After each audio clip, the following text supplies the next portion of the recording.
It was the knee on the neck of justice, and it wouldn't be forgotten.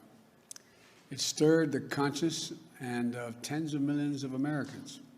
And in my view, it marked a turning point in this country's attitude toward racial justice. When his six-year-old daughter, Gianna, who I met with when I met with the family, I leaned down to say hi to her, and she said, looked at me, and she said, "Daddy changed the world." That's what Gianna said, his daughter. Daddy changed the world. And I believe she was right. Not because this kind of injustice stopped, it clearly hasn't, but because the ground has shifted, because it's changed minds and mindsets, because it laid the groundwork for progress. The Treasury Department is working to put Harriet Tubman on the $20 bill. The Civil War-era abolitionist leader would replace President Andrew Jackson. It was confirmed by White House Press Secretary Jen Psaki on Monday. She said, quote, "It's important that our notes, our money, reflect the history and diversity of our country."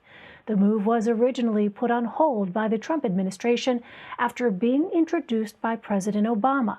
Officials say it could still take a few years to be implemented. President Biden laid out several initiatives as part of his racial justice agenda today. One of his plans, phase out contracts with private prisons. That would include the privately owned prison in Baldwin, up in Lake County. Biden's plans are aimed at combating discriminatory housing practices and reforming the prison system. Advocates have said privately operated prisons have contributed to an increase in incarceration rates and have treated inmates poorly. The prison in Baldwin, which is owned by the GEO Group, signed a 10-year contract with the Federal Bureau of Prisons back in 2019. It houses non-U.S. citizens convicted of federal crimes. Today, Biden expressed the urgency to work with Congress to pass legislation that advances racial equity and roots out discrimination among undeserved communities. We have never fully lived up to the founding principles of this nation, to state the obvious, that all people are created equal and have a right to be treated equally throughout their lives. And it's time to act now, not only because it's the right thing to do, but because if we do, we'll all be better off for it. We are working to get reaction from the village of Baldwin to today's news. Look for more tonight on News 8 at 10 and 11.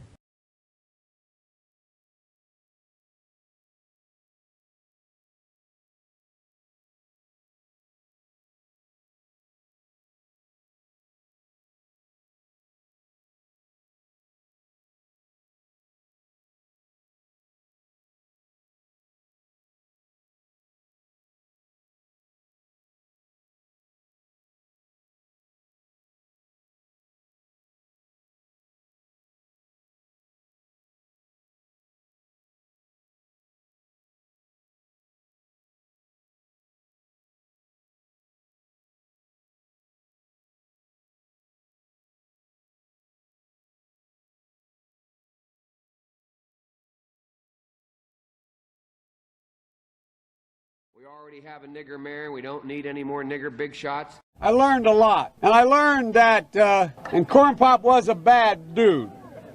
I think the two-party system is good for the South and good for the Negro, good for the black in the South.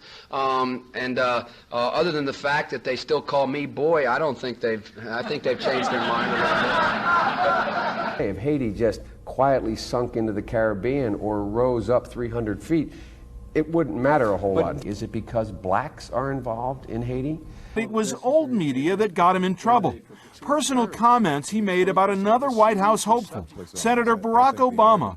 I mean, you got the first sort of mainstream African American who was articulate and bright and clean and a nice-looking guy. I mean, that's a storybook, man. Yeah. He's going to let the big banks once again write their own rules. Unchain Wall Street. They're going to put you all back in chains. We have this notion that somehow if you're poor, you cannot do it. Poor kids are just as bright and just as talented as white kids. It's a long way until November. We got more questions. You got more questions, but I tell you, if you have a problem figuring out whether you're for me or Trump, and you ain't black. It don't have nothing to do with Trump. It has to do with the fact I want something for my community. I would love to see. Take a look at my record, man. I have a record that is second to none. The NAACP has endorsed me every time I've run.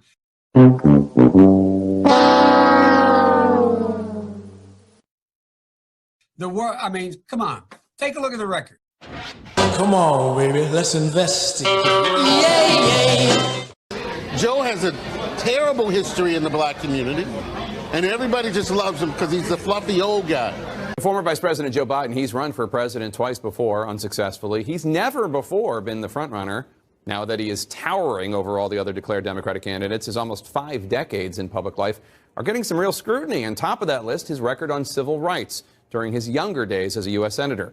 CNN's Jeff Zeleny has exclusively obtained some letters written by Biden himself.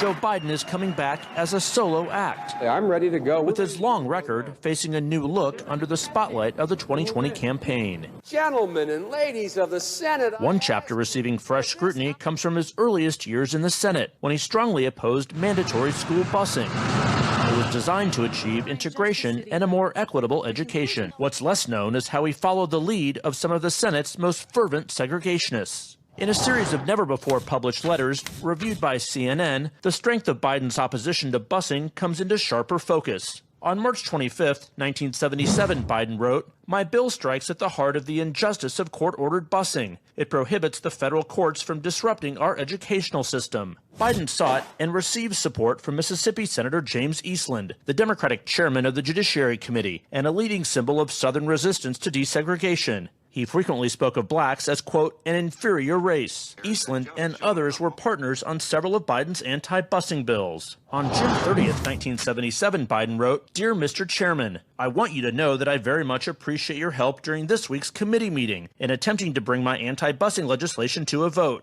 Then in 1978, Biden again asked Eastland to put his anti-busing bill before the full Senate, writing, "Your participation in floor debate would be welcome." Ronnie Dunn is a professor at Cleveland State University who co-wrote the book Boycotts, Busing, and Beyond. Those letters I find somewhat surprising given Senator Biden's or Vice President Biden's current position and potential candidacy for the presidency and his position as a liberal.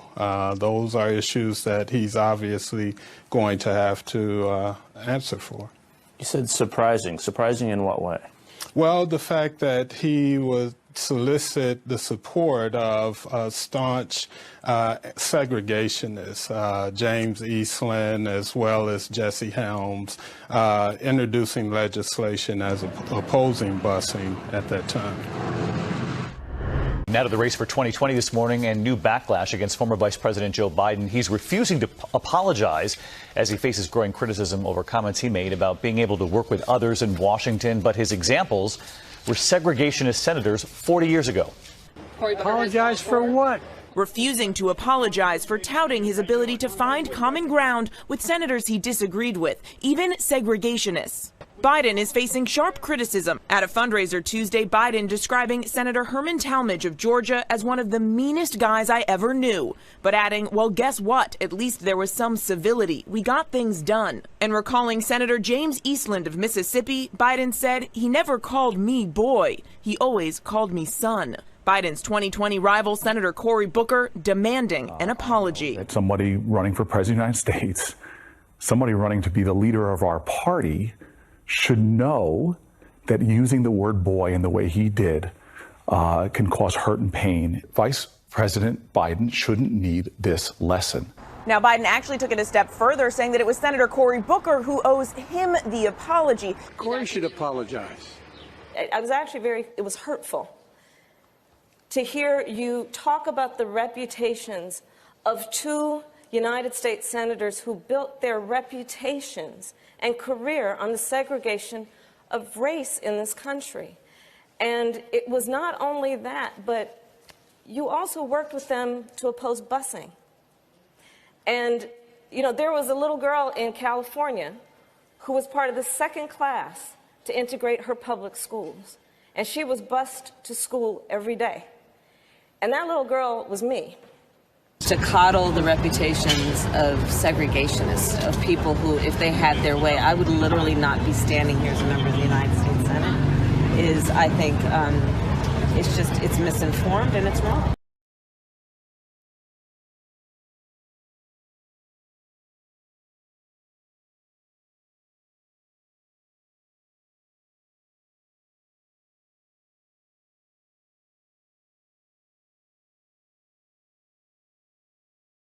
But Biden is not backing down.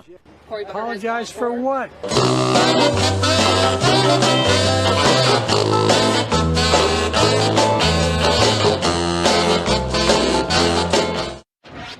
I like the idea they keep in jail longer. I'm the guy that wrote the bill requiring federal judges to keep people in jail 100% of the time for which they're sentenced. It doesn't matter whether or not they're the victims of society. The end result is they're about to knock my mother on the head with a lead pipe, shoot my sister, beat up my wife, take on my sons. So I don't want to ask, what made them do this? They must be taken off the street. Increase the penalties. Increase them. I would put the son of a gun in jail. Put them to death. From the crack epidemic of the 80s to the crime wave of the 90s to the post-9/11 war on terror, throughout his career, Biden has represented the Democratic Party consensus, shifting his views to fit whatever best serves his own political career. Over his 44 years in the Senate and then as vice president, Biden was a leading architect of today's criminal justice system, which contributed to mass incarceration and the police misconduct that protesters are fighting back against today. Biden crime bill, the Biden crime bill, the Biden crime bill. Hell, we've had crime bills coming out our ears. Every major crime bill since 1976, every minor crime bill has had the name of the Democratic senator from the state of Delaware, Joe Biden. You got a gun, you commit a felony, 10 years. We already have it 5 years. Minimum mandatory. Judge can't say, you know, you had it in your pocket, you never intended to use it, we're only going to give you 1 year. Judge has to say 5 years. Well, he wants to make it 10 or 20 or 60. We can work that out. He wanted to remove judicial discretion for those who, quote, don't meet the middle-class criteria of susceptibility to rehabilitation. They are beyond the pale, many of those people. They literally have not been socialized. They are in jail, away from my mother, your husband, our families. The Biden-Thurmond Violent Crime Control Act of 1991 would have increased the maximum sentence for 44 crimes to include the death penalty. A wag in the newspaper recently wrote, Biden has made it a death penalty offense for everything but jaywalking. I'm going to make it for 46 crimes. Biden says make it for 51. We're going to get tough. Then he presented the final version of the legislation. 60 new death penalties, brand new, 60. There are 70 additional enhancements of penalties, i.e., you go to jail longer. After his disastrous 1987 presidential campaign, Biden had staged his political comeback, in part by becoming a media darling on issues of policing and crime, and he led the fight to pass the landmark 1994 crime bill under Bill Clinton.